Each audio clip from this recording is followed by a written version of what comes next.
Continuing with their notes, how to create a graph, let's talk about correctly plotted data or data. This is going to be number 4 of 5 that we're discussing about what you must include when creating a graph.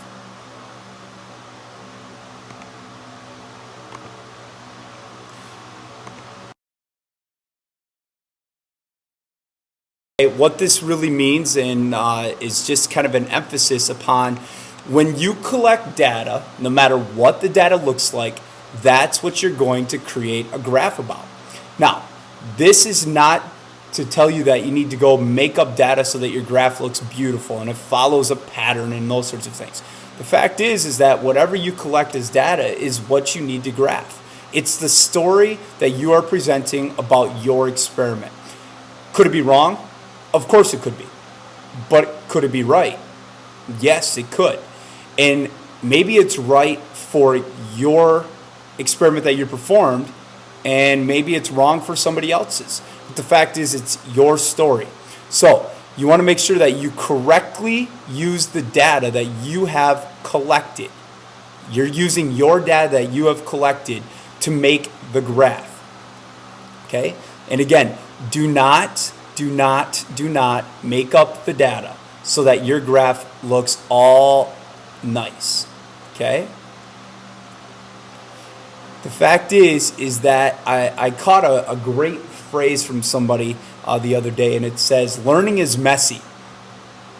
And that's so true, especially when it comes to a graph, is that your data can look messy.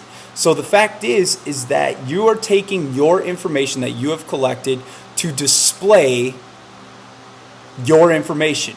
You're giving your piece of collected information about your experiment to tell your story.